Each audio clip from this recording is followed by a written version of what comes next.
So then the question came to me, do I believe in God? And I don't like that question.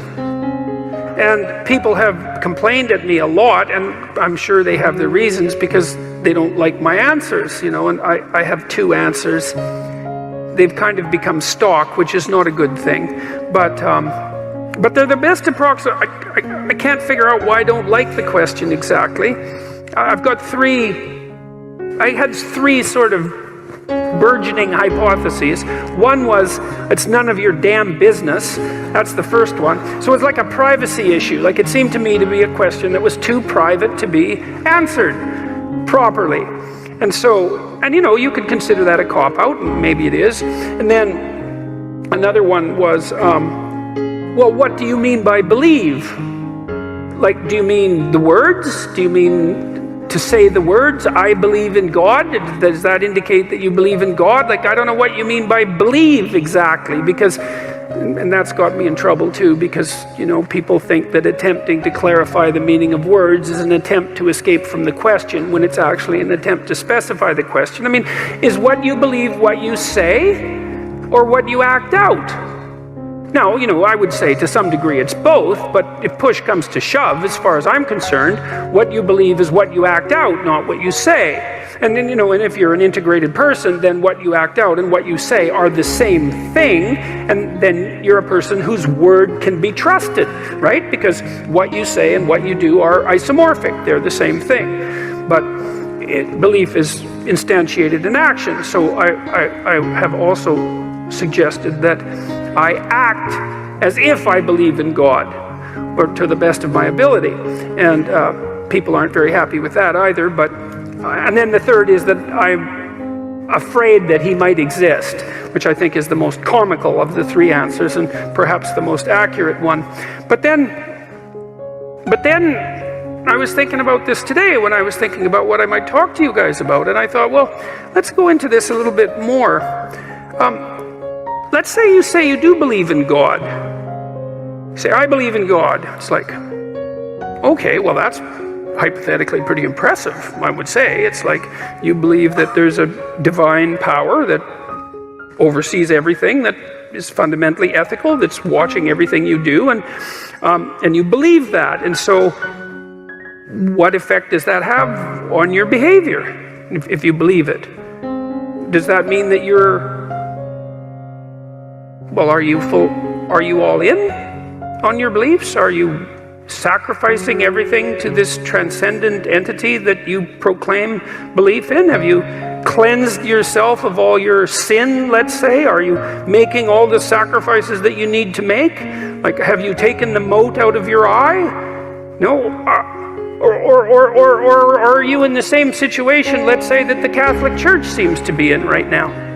Just out of curiosity, it's a good time to bring that up, since the Pope seems to be concerned with what's been happening with the Catholic Church, given the endless pedophilic scandals, let's say, which seem rather serious in my estimation, and might have been something that was cleaned up perhaps 100 or 1,000 years ago, and it's being taken seriously perhaps now, and perhaps not, because it's not so easy to determine exactly what it would mean to take that seriously. And you might say, well, are all the people who are committing these heinous actions and then covering them up, if you ask them, well, do you believe in God?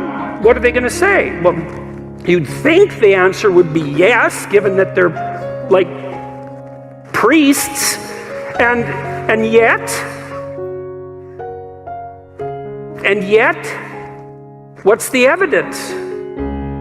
Well, the evidence isn't exactly so clear that the mere statement, let's say, or the mere acting out of the ritual, let's say, and I'm not trying to denigrate the statement or the ritual, but I'm pointing out that that's no indication of your right to say that you believe. Because and I think this is why it's bothered me to answer this question. It's like, well, what right do I have to say that, to make that claim? I believe in God. Well, what's the claim? Is that the claim that I'm a good person somehow? Because you'd think that if you believed in God, actually, like seriously, that you'd be a good person, like right now, because Well, for obvious reasons, I would think. And so if that hasn't happened in some sort of miraculous sense, so that you're the best person you could possibly imagine being on an ongoing basis, and terrified of deviating from that path in a serious manner, then I don't see why you have the right to say that you believe in God. You know, one of the things Nietzsche said about Christianity, he was a great critic of Christianity, although also a great friend in a very peculiar way, in that sometimes your best friend is the one who points out your weakest properties, let's say. He said as far as he was concerned, there was only one Christian, and he died on the cross. And that's a, you know, perhaps an extreme statement, but one worth giving some consideration to. It's like, well, then you look at what are you called upon? Let's say if you're going to proclaim yourself as a believer, you know. And I thought about this a lot as I've gone through the Old Testament. I did a bunch of lectures last year, and so what are you called upon? Well, you're called upon initially to act out the spark of divinity that's within you by confronting potential with the logos that's within you, which means to take the opportunities that are in front of you, the potential future, and to transform it into the present in the best possible way, using truth and courage and careful articulation as your guide. So that's the first thing you're called on to do. That's a major deal there. That's a tough one. And then the second is to make the proper sacrifices. That's the Cain and Abel story. Is like you want something, you genuinely want it, you want to set the world straight, then you let go of what's necessary and you pursue. You let go of what isn't necessary, no matter what it is, and then you pursue what's necessary, and then maybe you sacrifice your children to God. That was the story.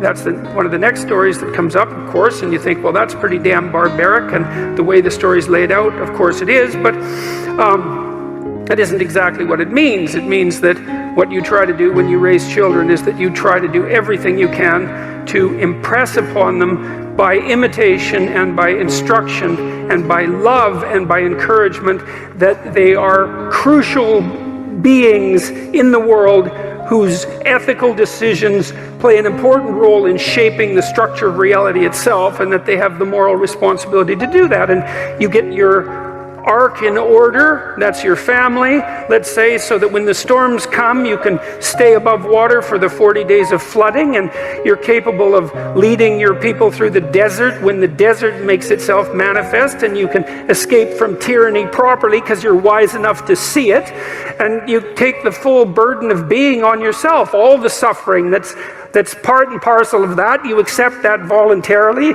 let's say, and you do everything you can to confront the malevolence that's part of you, and that's part of the state, and that's part of the world. And you make a garden around you. That's the paradise, a walled garden. It's a walled, well-watered place, so the forces of nature and society exist together in harmony, and you place your family in that so that they can live properly. And you treat your enemy as if he's yourself, and the same with your brother. And, well, then you can say, then maybe you can say, maybe then you have the right to say that you believe in God. Otherwise, maybe you should think twice about it. Because, you know, there's a line in the New Testament that Christ himself says. Two of them, I should read them too, because they're very relevant to this. I guess I could paraphrase them. A rich man comes up to Christ and says, good leader, good Lord. And he asks him a question about how it is that he should be a good person. And Christ says, don't call me good. There's no one that's good but God. And, you know, if that's worth thinking about. I mean, the one person that in principle, in our ancient stories, had the right to make some direct connection between himself and the divine, was unwilling to do it when challenged. And so it might be reasonable to assume that each of us could be much more cautious about making that sort of statement bluntly when we're asked. And then the other line is, Not all those who say, Lord, Lord, will enter the kingdom of heaven. Got that about right? Which means something approximating, just because you make a claim